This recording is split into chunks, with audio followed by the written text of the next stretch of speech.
Welcome to In God We Trusted. My name is Will, and I'm here with Sam. Sam, what are we talking about today? Today we're going to be talking about immigration. And so as Christians, it's important that we come to this issue and can rightly understand how God calls us to see it. And it's a charged issue. It's one where people have a lot of feelings, and we want to approach this in a way that is honoring to God. And we want to start with the Bible. So where do we see this idea of immigration as a whole in Scripture? Well, in Scripture, you see it all over the place. Like God comes and he absolutely commands his people, both in the Old Testament and in the New Testament, to love the sojourner, to love the immigrant. And the basis for that is he reminds them, he says, hey, remember you were once sojourners in a foreign land. They were enslaved in Egypt. They were exiles in Babylon. Like you were in a foreign land. You remember how you wanted to be treated. So therefore you should treat the immigrants with that same kind of compassion. So go back to the Torah. In Deuteronomy 10:19, it says, love the sojourner. Therefore, for you were sojourners in the land of Egypt. When you get into the law, that's like the law that governs the nation of Israel. In Leviticus 19, it says this: when a stranger, that means a foreigner, sojourns with you in your land, you shall not do him wrong. You shall treat the stranger who sojourns with you as the native among you. You shall love him as yourself, for you were strangers in the land of Egypt.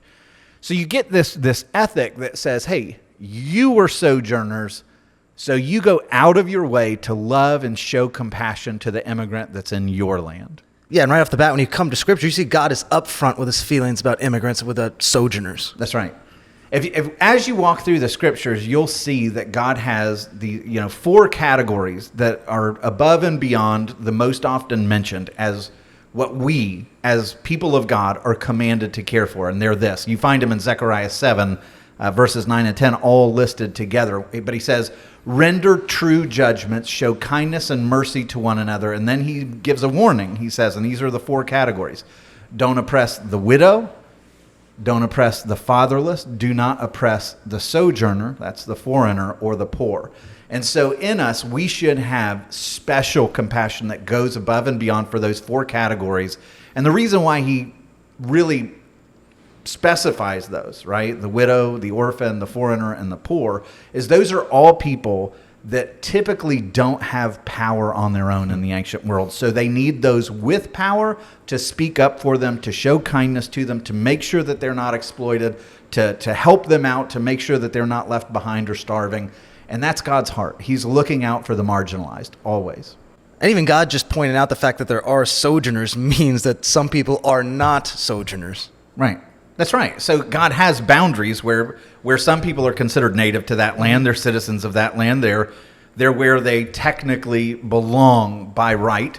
And sojourners, the whole point of that is the idea that they're outside of their allotted boundaries. And so a sojourner in the Bible is different than what we would talk about as like a permanent immigrant, or as we're going to get in later on with illegal immigrants. The word sojourner, by definition, implies a temporary status, right? And even the Latin word, the root of it is subdianare. And so what that means is under, sub means under, and the other word, dianare, means to last long. So it's like you're not going to last long. If you're a sojourner, you're passing through. It's momentary.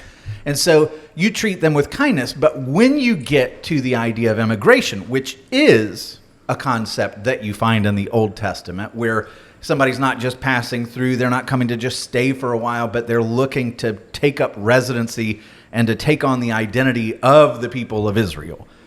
God gives a pathway to citizenship there too, but it's much different than what you see for just the sojourner. Okay, so what are those differences?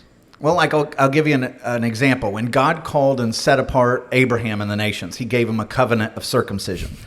And even though that covenant was for Abraham and his children and all their descendants, guess who else had to be circumcised? Everybody was with them. Everybody in the whole household. So it's like, you imagine that conversation. Excuse me, I'd like to talk with you guys. But to be considered part of that group, that covenantal community, you had to be circumcised. And that was everybody. If you weren't circumcised, it says that you were considered cut off from the community. In Exodus, it wasn't just the Israelites. It wasn't just Hebrews that came out of Egypt. Yeah. They came out with all sorts of foreigners that wanted to be aligned with the God of the Hebrews. And what was the requirement if they wanted to celebrate Passover? Circumcision again. Now, this is a religious community, but in the Old Testament, let's just be honest, Israel, set apart as a people of God, also have national laws, right, that are applied to one another. And so at least the ethic is the same. They're expected to assimilate in a way that's costly. Sojourners and immigrants were expected to honor the laws. You had to celebrate the Sabbath. You had to conform to what the culture and the norms of Israel were. And when God finds those that are coming in or marrying into Israel, that are making Israel drift away from its established cultures and the laws of God that are laid out in the Torah, God's not excited about it. In fact, he says that has to be cut away. You cannot allow outsiders to come in and overthrow the culture that's been established there.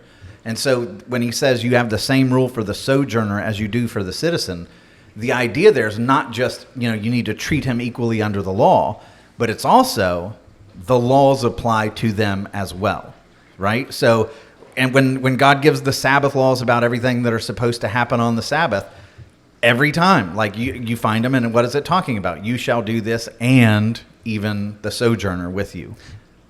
So it's an expectation that everybody comes in and assimilates to what's established. Yeah, it's not lowering the bar for the native, but it's raising the bar for someone who wants to be a part of the family of God. That's exactly right. That's exactly right. And so you even found, and again, this is for the covenant community of Israel, so take that. But when God establishes, there's some things that would be wildly unpopular with us today. Like, there's certain people that when they come into the community of Israel, it takes generations for their subsequent, their offspring to become full-blown citizens that have access to the tabernacle and the tabernacle courtyards. And the reason for that is God is wanting to protect the very specific holy culture that he's establishing for Israel. Now, in America, we're not establishing a holy culture, of course, but we are building upon Western traditions. We have things that we hold precious. There are certain types of liberties that we look to. There's all sorts of things that to an American should be very precious.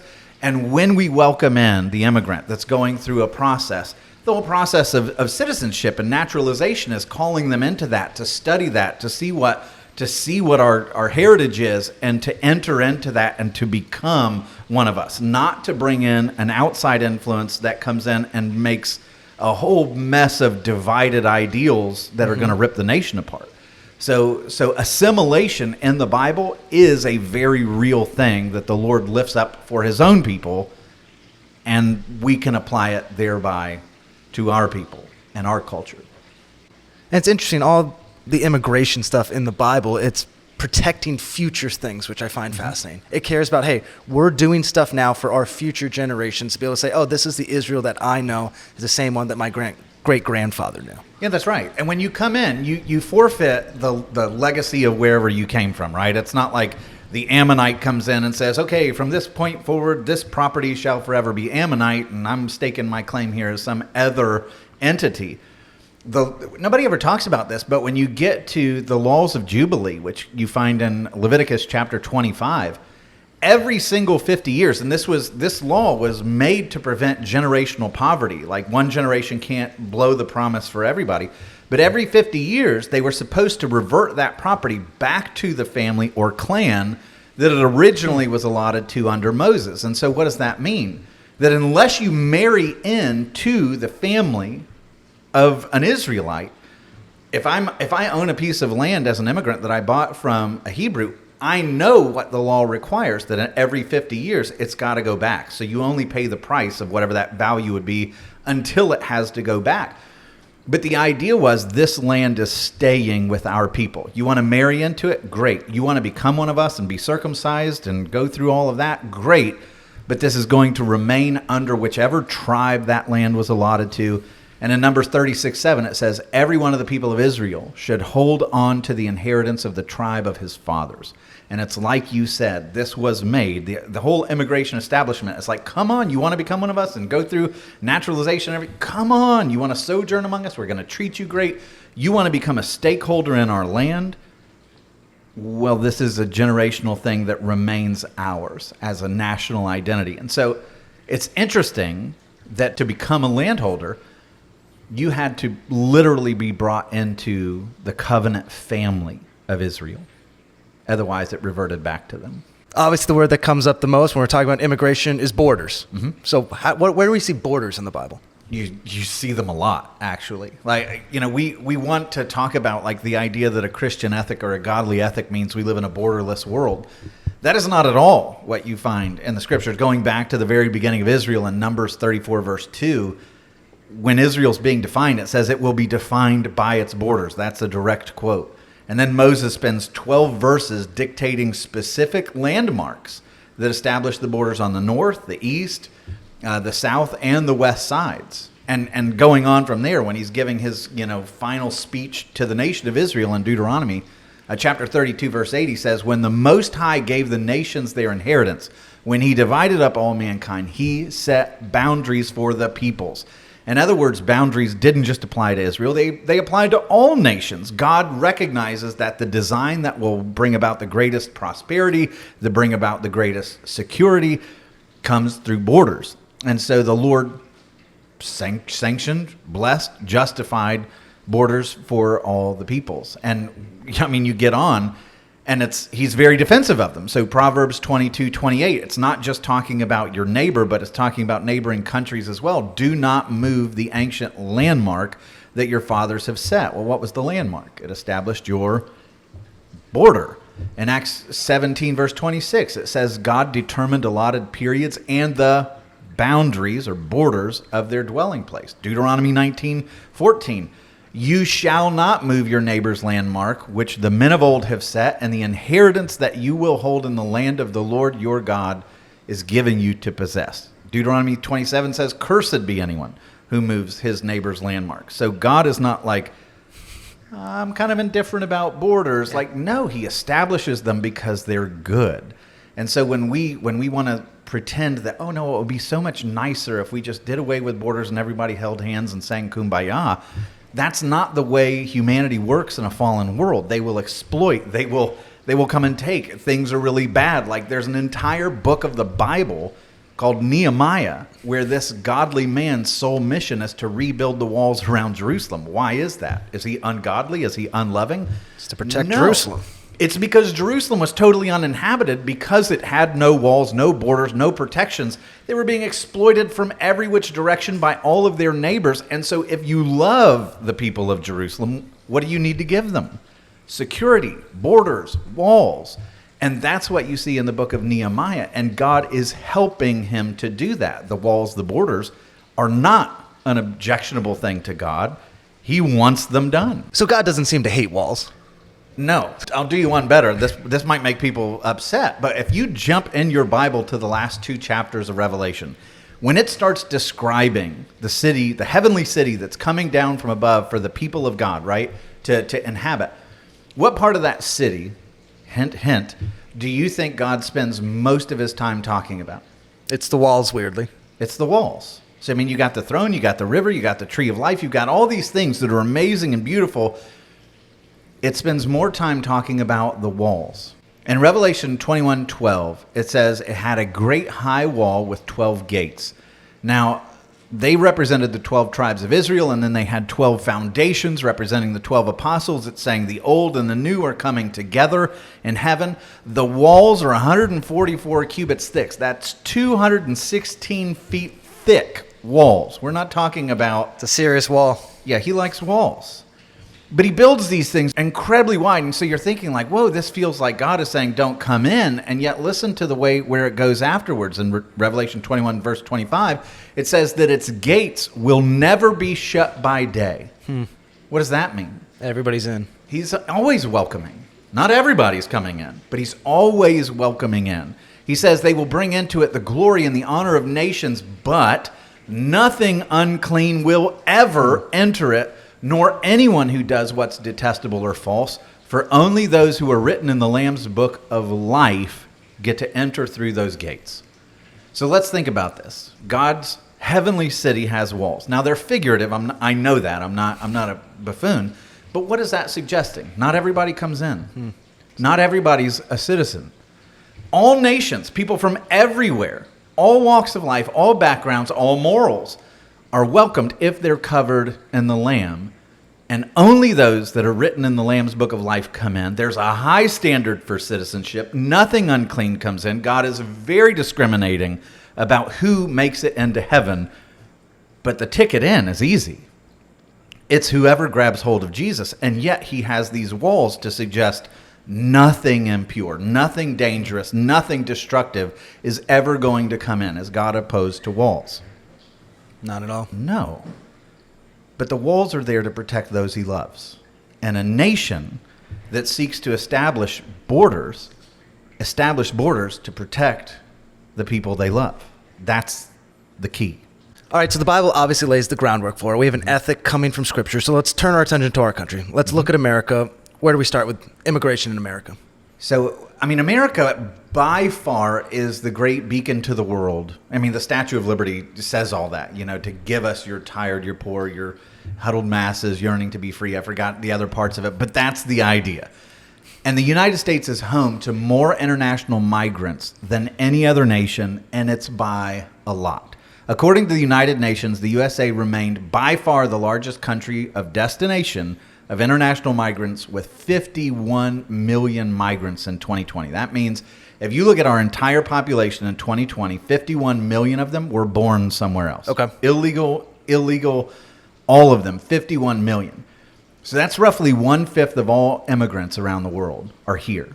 The next closest nation in terms of welcoming immigrants is Germany, with 16 million. It's a big difference. Yeah, it's less than 1/3 of what America has welcomed in. And so, when I hear us getting knocked for being xenophobic or unwelcoming or whatever, no, the exact opposite's true. We far exceed any other nation, and it's not close. The major nations, India, China, Russia, not even close to what we've done. And so in 2022, foreign-born residents accounted for 13.8% of the population, which, by the way, is more than a threefold increase from 1970, when it was 4.7%. So a significant amount of our population is foreign-born. And here's where it gets controversial. I don't know anybody that opposes legal immigration. I think everybody recognizes that that is good and healthy and wonderful, should be encouraged. We should bring in those that genuinely can aid the country, who have skills and are specialized and can benefit the nation, and those that are in dire risk of being persecuted or put to death to offer asylum. We should at least consider bringing them in for doing that. But here's the problem. 1/4 of all of our immigrants, at least, which puts us around 11 or 12 million, are in the country illegally. Okay. So at 11 or 12 million, and there's a lot of people who think that number's way higher, that number would be the rough equivalent of Ohio or Georgia or North Carolina. Those states have about that same population. And so when you have this infusion of so many people, we don't know who they are and where they're coming from in a lot of ways, it's very dangerous. It's overwhelming a lot of our communities, or a lot of our cities in the nation. And so for years now, it has been a politically charged issue, and probably this election, it's more politically charged than ever. And it's charged because it is a complex issue, because we can all readily say we need immigrants, but the process is a little broken. Yeah, so when you say we need immigrants, you'll hear people who talk about, there's certain jobs that Americans don't want to do. A lot of them are, agricultural industry. We need migrants to come in and harvest things. That might be true, and there's a lot of business organizations that talk about that. But right now, the United States is actually, our fertility is underneath its replacement level, which means that if you took away immigration, the United States would start entering into depopulation in the next decade, which is a pretty wild thought, scary. Right? So with that said, you'd think, oh, great, the world's too crowded. That'll be great. We'll have less people. Not so fast. Not good. We have an aging population that's living longer than ever before, and we have this massive generation called the baby boomers that are starting to move into Social Security and Medicare, which is a massive part of our federal budget. Where does the money come from to pay for Social Security and Medicare? It comes from a taxpayer base. If you don't have enough young people to support them, guess what happens to your country? Either you revoke all of those promises, or your nation goes bankrupt, or you need to find younger workers. Well, we have aborted away more than 63 million children that would have replenished our workforce. They're gone. So now to make the nation's economy work, and some people would argue, like the Cato Institute, we have to import immigrants. So then the question's not, do we want immigrants? We've always been a nation of immigrants. The question is, are we monitoring who's coming into our nation to give our nation the greatest chance of health? Are we making sure that they are safe, that they're qualified, that they're skilled, that they have the skills that are going to benefit our nation, and not just allowing everybody and anybody to pour through our country? And that's what's happening right now. So a couple of things that the Cato Institute has pointed out in the last year is between 2020 and 2023, the overwhelming majority of our population growth, I want to say I think it's 73% of all of our population growth has come from immigration. But outside of that, 40% of the counties in the United States, the entire United States, saw declining populations already. So without immigration, the United States is going to fall into a serious economic mess. And so a lot of people say immigration is necessary. Yes, it is. Okay, so in America, how should this work? How was it set up, designed to work at the beginning? Yeah, so if you go to the Constitution is very clear in Article 1 of the Constitution that Congress is the one that is supposed to make the laws regarding naturalization, right? That's how people become citizens if they're coming from a foreign country.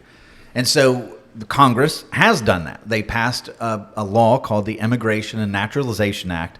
And in that, they say that border enforcement agents are to, and this is a direct quote, they're to order the alien removed from the United States without further hearing or review if they have no basis to be here. Okay. Right? They just walk up to our border. That's right. They walk up to their border and say, I'm coming in. I have no reason to be here. I have no claim to be here. I don't have a green card. I don't have any process.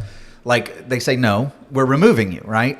Now, in that law, the people who passed that law put in this kind of merciful provision that on this rare occasion where you find somebody who really needs to be admitted, this is what the law says, that if you come, you can avoid deportation. And it says they are to be deported unless the alien indicates either an intention to apply for asylum, meaning if they go back to their homeland, bad things are going to happen to them, persecution, death, whatever, or expresses a fear of persecution. So now, guess what's happening at the southern border? A lot of intentions and a lot of expressions. I mean, you get millions of people coming up to the southern border, and they're all trained to say what? I need asylum. I need asylum. I need asylum. I need asylum. I need asylum. And so what was happening is the border was just cratering under the pressure of all this. And the cartels, and I'm just going to pause and go on a little rabbit trail here, but the cartels saw that there was this massive flood into the border, that the United States was not processing anything well, that we were unable to keep up with all of the supply of these immigrants coming, and they saw, well, this is a perfect business opportunity. And so in 2019, just get this, because this is wild to me, credible reports started coming in that illegal immigration, a racket was starting with the cartels that were really starting to harm women and children at the southern border. So a bipartisan congressional report said this. So this is everybody in agreement, bipartisan. Here's the report. Quote, migrant children are traumatized during their journey to and into the U.S. There are credible reports that female parents of minor children have been raped and that many migrants are robbed, that they and their children are held hostage and extorted for money. Criminal migrant smuggling organizations are preying upon these desperate populations, thereby reaping millions of dollars for themselves and the drug cartels, who also charge money to cross the border. They're also engaged in child trafficking. Now, this is a widespread problem, and this is what is concerning. With that being a known problem, border agents have apprehended more than, this is by their own figures, 448,000 unaccompanied minors between 2019 and 2023. That's a big number. 448,000 unaccompanied minors Sad. just showing up at your border.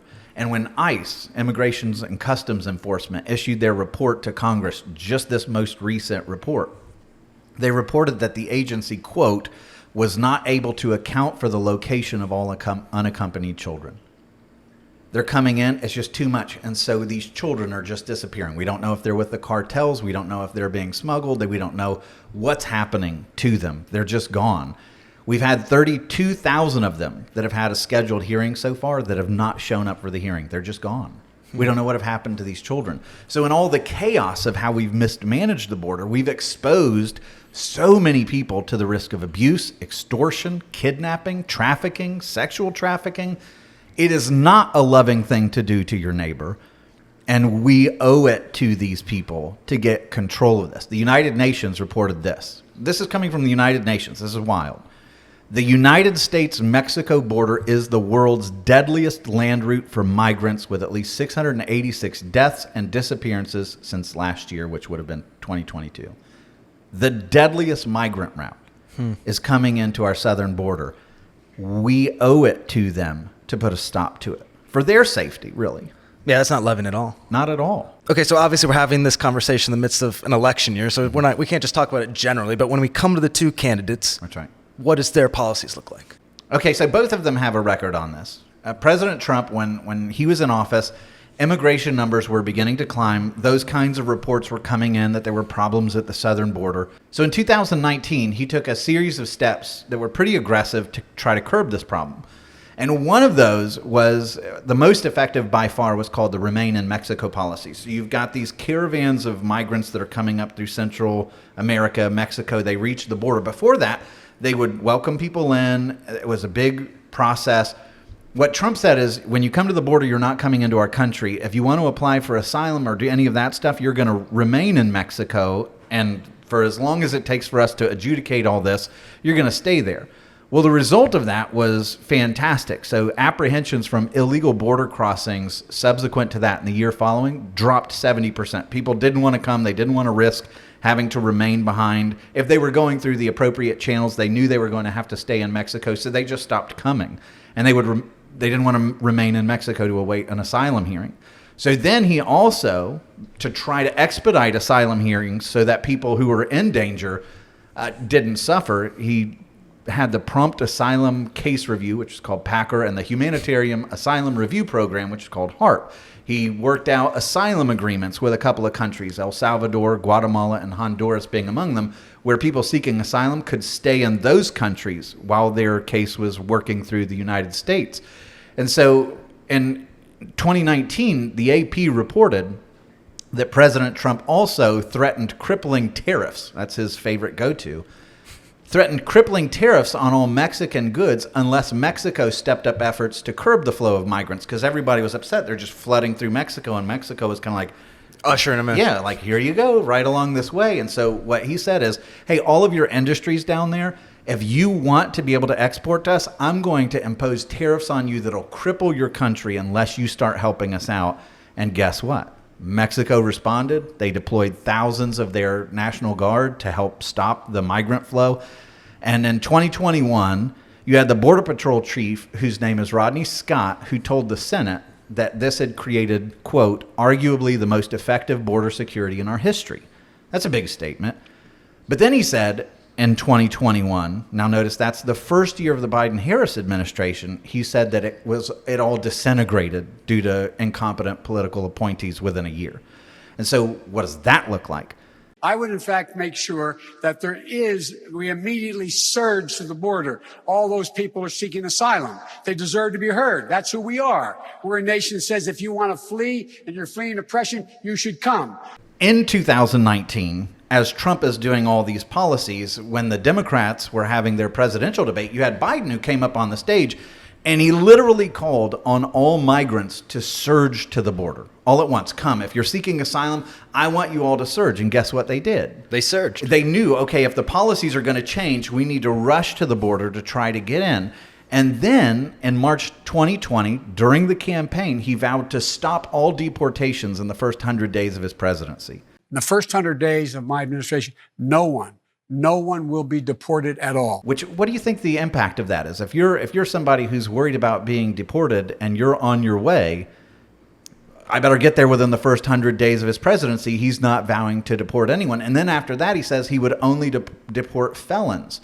And so in his first 100 days after being elected, you had President Biden, who issued 94 executive actions on immigration. And he reversed all of Trump's major border initiatives. Within hours, so this was top priority, within hours of being inaugurated, he overturned the Remain in Mexico policy. all of those programs to expedite the asylum hearings. He reversed all of them. He withdrew from all the agreements to hold these asylum seekers in other countries. And instead, he allowed all of these people to flood into the country. And you remember what we talked about, how Congress had passed something called the Immigration and Naturalization Act? In that legislation, there's a tiny little, like, a caveat that says this: the alien shall be detained for further consideration of the application for asylum. But then, going on, it says the Department of Homeland Security can parole these immigrants from detention using his discretion, let's quote, only on a case-by-case basis for urgent humanitarian reasons or significant public benefit. So millions of people, right, coming to our border over this last 3 years.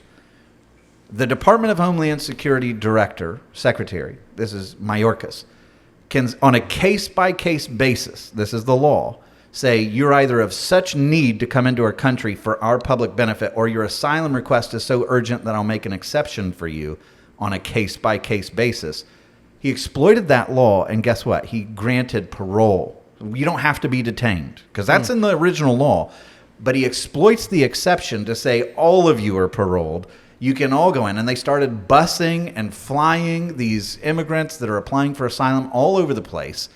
And in a lot of cases, we don't know where they went. They were flying. This is a wild thing. They were flying people from their countries of origin. So Venezuela, Haiti, they were flying them, hundreds of thousands of them, from their country of origin into our country.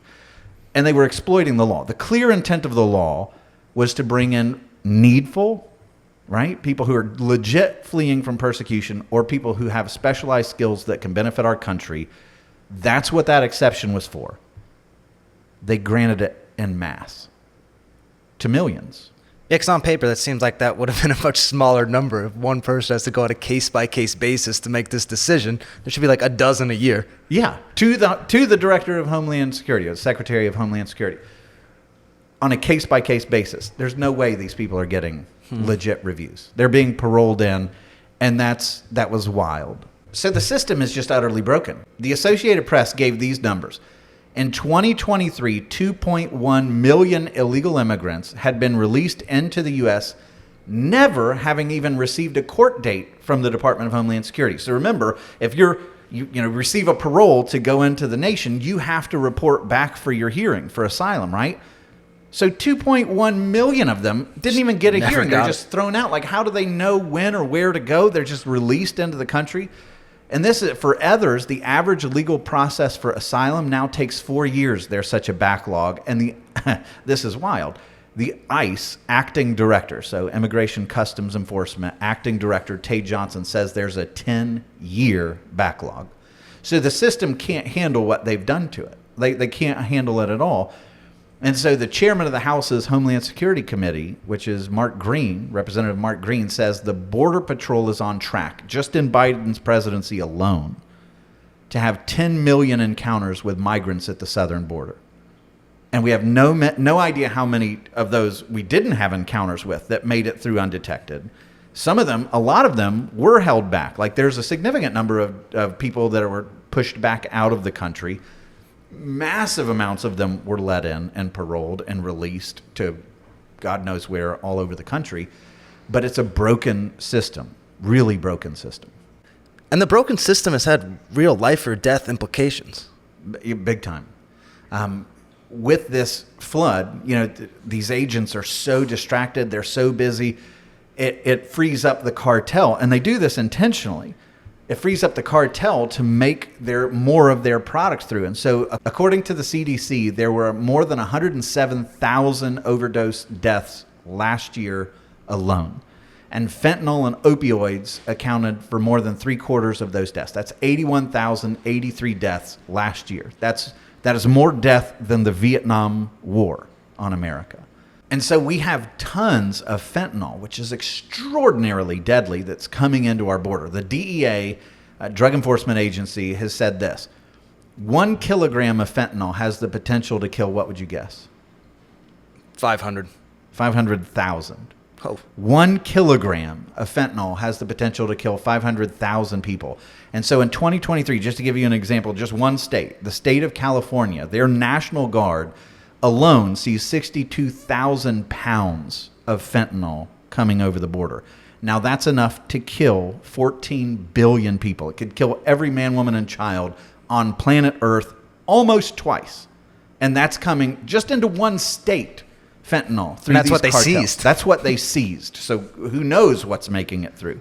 We've got this epidemic. And again, to enforce the border is to love your people. To enforce the border is to love the immigrants. To enforce the border is to love those that are doing it correctly, that are going through the painstaking process of going through naturalization. And this just throws the rule of law out on its head and creates chaos and death and sadness and trafficking. Like, the Christians should be opposed to that, I think. All right, so we've looked at President Trump, we've looked at the problem, so let's look at Vice President Kamala Harris. What's her record on the border? Well, if we go back to the very beginning of the Biden administration, he tasked her with finding the root causes of migration. And a lot of people called her the border czar. They reject that label. But she was to go down there and figure out, okay, why are they leaving? Let's help them stop wanting to leave. But the reality is, and this is something that, in researching for this, when you go back and you look at her record over the last 13 years, in public office, it doesn't seem like she wants a secure border. Like in this election, she talks a tough game and talks about how she prosecuted, cartels and gangs in California, which is true. Like, some of that's true, but let's just walk through a laundry list. This is extensive. But it's all, you can go back, you can look at videos and articles and everything else, but let's just walk back. In 2012, when she was serving as California's Attorney General, she issued a bulletin informing all of California's law enforcement that they were not obligated to comply with ICE detainers, meaning, like, you have the federal government that's looking for illegal immigrants, right? She told law enforcement, you don't have to work with them, which allowed for sanctuary cities and everything else. In 2015, as California's Attorney General, she opposed congressional legislation that would have punished sanctuary cities or any jurisdiction that refused to cooperate with immigration and border enforcement. So what does that mean? That means you had sanctuary cities where, like San Francisco, for example, where she comes from, would say, if you're an illegal immigrant, you can come here. We'll never send you back. We'll protect you. We'll make sure that you're safe. You're not going to be forced to go back. And so she opposed legislation from the federal government, from Congress, that would have tried to put an end to that. In 2017, as the movement to abolish border enforcement heightened, she tweeted this: "Say it loud, say it clear, everyone is welcome to hear," adding the hashtag no ban, no wall. In 2018, as the abolish ICE movement gained even more steam, NBC asked Senator Harris if the nation should abolish ICE. So that's Immigration and Customs Enforcement. These are the people that gather people that shouldn't be here illegally and send them back. And so what she said is, yeah, I think we should probably think about starting from scratch. And we need to probably think about starting from scratch. At an anti-ICE rally, why is she there? She's chanting along with the crowd, "Down, down with deportation." Down, down with deportation! She said that President Trump had created a fiction about the crisis at the border, saying we don't need a wall, we don't need all these policies, remain in Mexico, saying that the whole thing was a fiction. She told MSNBC, quote, I do not condone and support any policy that is about picking up, arresting, and detaining undocumented immigrants who have not committed a crime. So if someone makes it into the country, they're good. They can stay here, because she would say, I'm never going to pick them up. I'm never going to have them arrested. I'm never, ever going to deport them. So unless they commit a crime, they're free to stay here. She said to The View in 2019 that she would decriminalize border crossings. Straight up. Like, what does that mean? That means it's not illegal to cross the border. So, which means you have open borders. In 2019, she sponsored a bill to defund ICE, not to do away with the whole thing, but to take funding away from it. Now, she was the lead sponsor on this, and her bill would have redirected funding away from ICE, which is enforcement, and making sure that if you're here, you're legal, And it would have sent $180 million away from ICE to the Office of Refugee Resettlement, $30 million to the FBI, and $10 million to fight human trafficking. In other words, we're not getting rid of them. In fact, we want that money to go toward helping them resettle here. We're gonna fan the flames and bring about even more. In 2019, she condemned border enforcement as criminalizing people. As a senator, she vowed to block all funding of Trump's border wall. In 2019, she sponsored legislation aimed at preventing President Trump from continuing the wall. She called it a medieval vanity project. She called it a complete waste of taxpayer money. She co-sponsored an amendment that was titled Prohibition on Constructing Walls, Fences, and Associated Roads on the Southern Border of the United States. Now, what's interesting, there's been no hiding her identity of wanting more and more here, no enforcement, get rid of ICE, defund it. Like, that has been pretty obvious. But now all of a sudden that the election's here, and she knows she's seen the devastation of those policies that have come from her and from the Biden-Harris administration, all of a sudden she's for the wall. She wants to build the wall. All of a sudden she's carrying herself like she's a border hawk. And it's just totally inconsistent with years of a record. In 2019, she repeatedly vowed to provide government-funded health care for all immigrants. The bill also says, quote, every individual who is a resident of the United States is entitled to benefits for health care services under this act. Not every individual who's a citizen, but every individual who's a resident. So you support giving universal health care, Medicare for all, to people who are in this country illegally? Let me just be very clear about this. I am opposed to any policy that would deny in our country any human being from access to public safety, public education, or public health, period. Illegal immigrants. If you're here illegally, we will pay for your health care. In a 2020 debate, she joined all the other candidates affirming that pledge. A lot of you have been talking tonight about these government health care plans that you've proposed in one form or another. This is a show of hands question, and hold them up for a moment so people can see. Raise your hand if your government plan would provide coverage for undocumented immigrants. Okay. She filled out an application to the ACLU. So ACL, different organizations send out questionnaires to candidates, and they're like, will you pledge to support this? Here's our agenda. Do you affirm it, right? So this ACLU questionnaire, which you can look up online, she promised that she would create paths to citizenship for 11 million undocumented immigrants, which is essentially amnesty, because one of the things they never say is, yes, there's going to be a path to citizenship, but nobody ever defines what that path is. Do you take assimilation courses? Do you learn English? Like, what is it? Do you pay your debts? Do you pay your taxes? Like, what is it that gives that? We're just giving the path to citizenship, which is always a clue toward amnesty. In there, she also vowed that she would prevent state and local law enforcement from assisting ICE in the detention of illegal immigrants. And perhaps this one is the most unbelievable, but I'm going to read you a direct quote of what she vowed to do. She said she would use, quote, her executive authority to ensure that transgender and non-binary people who rely on the state for medical care, including those in prison and immigration detention centers, will have access to comprehensive treatment associated with gender transition, including all necessary surgical care. Let me translate that. The U.S. taxpayer, according to what she's pledging, would have to take any person who identifies as the opposite gender who's kept in a detention center for immigration. If they wanted the U.S. to pay for their surgery, she's saying, yes, the taxpayer should pay for their transgender surgery if they're in prison or in one of those detention centers.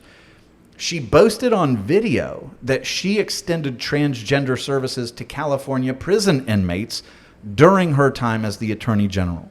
And when I learned about the case, I worked behind the scenes to not only make sure that that transgender woman got the services she was deserving. So it wasn't only about that case. I made sure that they changed the policy in the state of California so that every transgender inmate in the prison system would have access to the medical care that they desired and needed.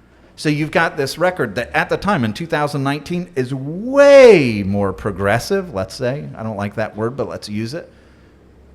Than any other person in the U.S. Senate, and was declared so that she was the most liberal person in the Senate, making pledges like that.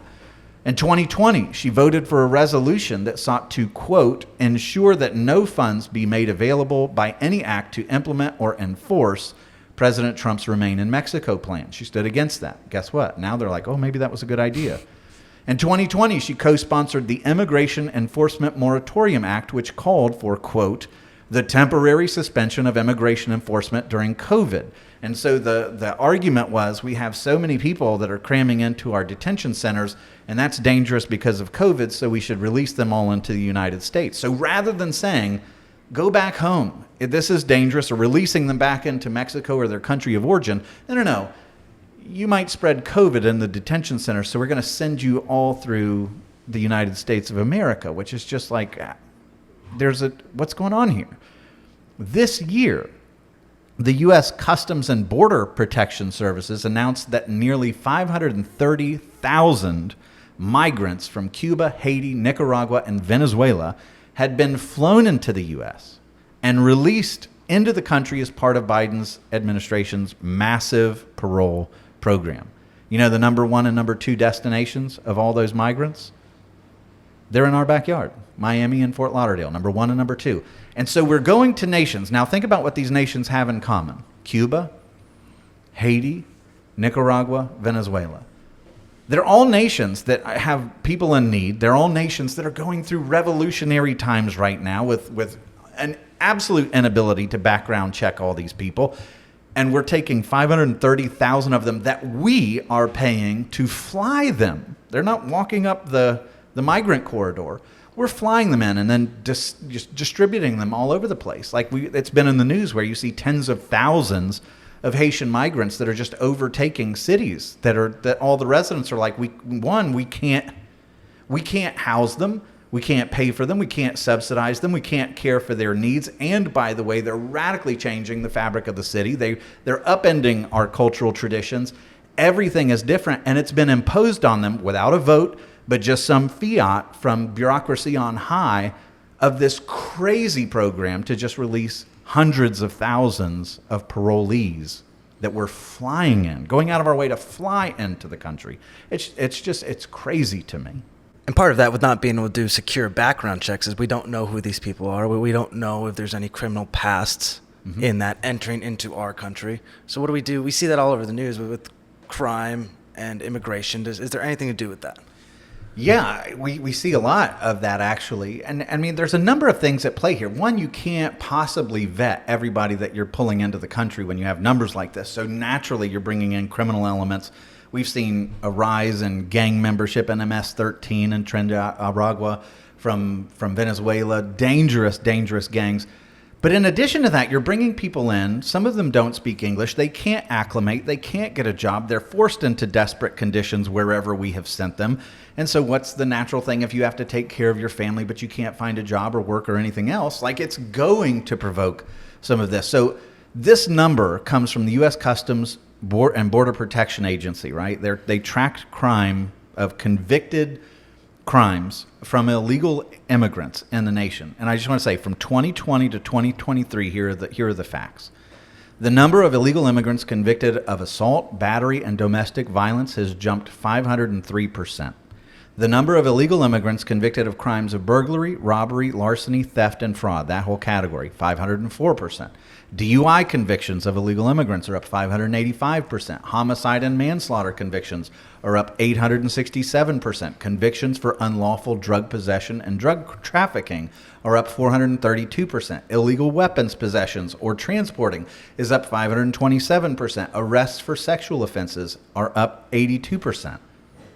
And so when we consider, so many people just flooding into the country for asylum, we've looked at, rising crime. Then the U.S. Immigration and Customs Enforcement Deputy Director goes to Congress and unveils what they know about these people that have just been released into the country.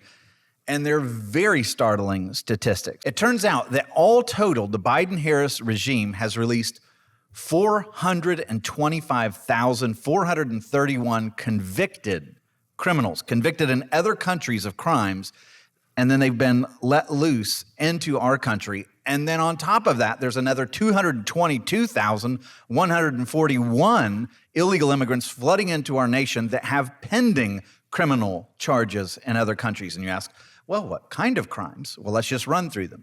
Assault, 62,231. Wow. Freed into our country. When you combine burglary, larceny, robbery, fraud, and forgery, 66,070 that are now in our country. Kidnapping, 2,521. Sex offenses like child porn, 9,461. Sexual assault, 15,811. Homicide, murderers, 13,099 murderers that were convicted prior to getting to our border that were released into our cities and towns all over America, not being tracked, that are free in our midst. That's terrifying. It is. All right, so we just allowed 13,099 murderers to be set free all throughout the nation. That would be the equivalent of letting every murderer, everybody convicted of manslaughter in the state of Florida, out of prison to just roam free everywhere, just like mad bedlam. And we would never let that happen. Of course not. But it's over the border, so we're fine. That's right. Is that loving? Like, I mean, really stop and think about it, because you got to take your rose-colored glasses off and say, okay, we're going to talk about hard truths. The vast, overwhelming majority of immigrants that are coming into our country are wonderful people. Yeah. Wonderful people who love their families, that are seeking a better life for them, and it's commendable. I don't love that they're coming here illegally, but in a lot of cases, the Biden administration is spurring them along by paroling them in. They haven't done anything wrong. But the reality is, when you flood a community, and this is the result, that's not loving of your own citizens, and it's not loving of the people that you've thrown into this mess. So since 2021, the Department of Homeland Security has found 362 people that were on the terror watch list that have been caught trying to cross our southwest border illegally. 362 people that are on the terrorism watch list. So, and you only get, who knows how many have actually made it through. And every single year, border agents detain tens of thousands of illegal immigrants with criminal convictions and international warrants coming from other countries. And those are the ones we know about. So just allowing this wide open border that we can't possibly manage, that we can't process, that we're just allowing massive numbers in, it's not loving to the country. It's really, really dangerous, and it's going to have really bad consequences. It already is. Okay, so that's the impact on crime. What's the impact look like for our economy? So, and the economy, again, you go back to this, the truth that we're entering into a stage where our replacement fertility rate's going down. We have to have immigration long-term for our economy. But according to the Federation for American Immigration Reform, illegal immigration costs the federal, state, and local taxpayers a net cost of $116 billion a year right now. All right, so according to their estimations, government expenses associated with taking care of immigration and everything else associated with it is $135 billion. Tax revenue is estimated to be $19 billion. And so, like, for an example, the Department of Homeland Security had to spend $641 million this year alone for its shelter and services program. So we're sending all these people into the country with no ability to care for themselves or a place to stay. Guess who's picking up the cost of all these hotels and everything else? Like, that's costing $641 million from the Department of Homeland Security alone. And then you look at, like, localities or cities. New York City Mayor Adams estimates that the influx of migrants is going to cost the city of New York $10.6 billion. They've already budgeted $53 million. This is kind of wild to me. $53 million to give out debit cards to illegal immigrants to help them with grocery costs. So you have the native people that are in New York that are struggling. They're like, they're getting more benefits than we are.